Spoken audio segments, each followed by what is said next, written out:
For more on the situation in Syria, I'm joined by Lizzie Phelan, freelance journalist. Welcome to the programme.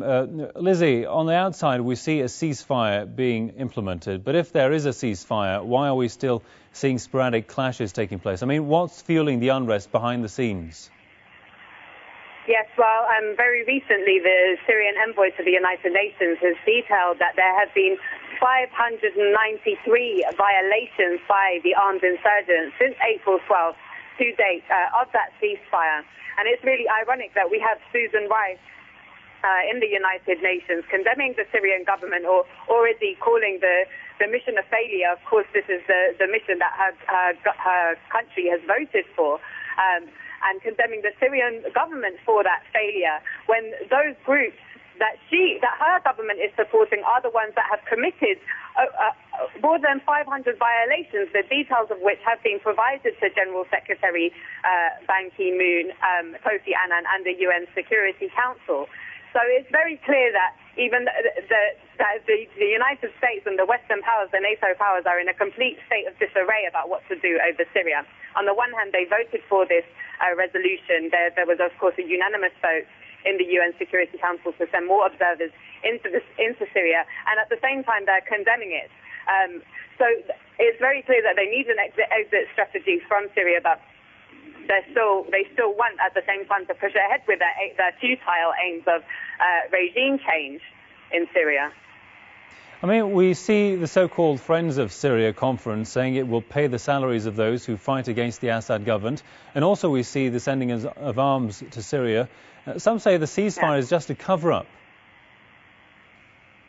Yeah, well, absolutely. I mean, this is in complete violation of the terms of the resolution, and of course it's not the Syrian government that is violating the resolution or the ceasefire, but it is the insurgents and the NATO powers that are violating the ceasefire. So really there needs to be a resolution brought about in the United Nations, and I'm sure that the Russians and the Chinese have tried to bring about a resolution in the United Nations to condemn the support for the insurgents inside Syria, but of course that will never gain the unanimous support required in the United Nations, which of course in itself is a farce and shows how the United Nations is not a democratic organization, because it defines consensus as a unanimous vote, which of course that is not consensus, and this allows, as we have seen in the case of Israel, this allows the United States and other UN Security Council members to destroy the will of the international community by voting against resolutions which, for example, condemn Israel, support Cuba, etc. Well, until... So, yeah, of course... Sorry, yeah. Yeah, well, until another resolution perhaps is drafted and ratified on the case of Syria, I mean, what is there that these UN forces can do in Syria? How much can they help?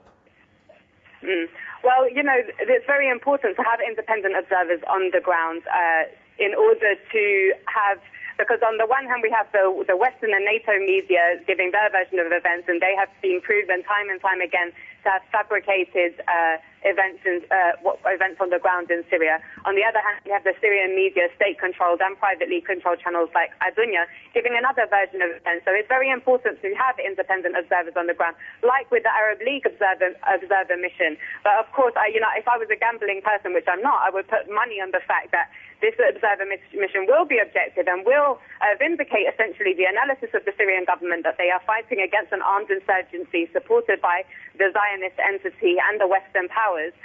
But like with the Arab League observers, which also vindicated that analysis and submitted their report to that effect, and that was then rejected by essentially by Qatar and Saudi Arabia in the Arab League. I'm sure that if there is any genuine efforts by the observers on the ground in Syria, then it will be derided by the likes of Susan Rice, the NATO powers, Israel, etc. And already we can see that happening. They're already trying to write off the observer mission, and I think that shows that actually the fact that they're attacking it so much actually shows that it's something that should be supported. Indeed. Lizzie Phelan, freelance journalist from Managua, Nicaragua, many thanks there.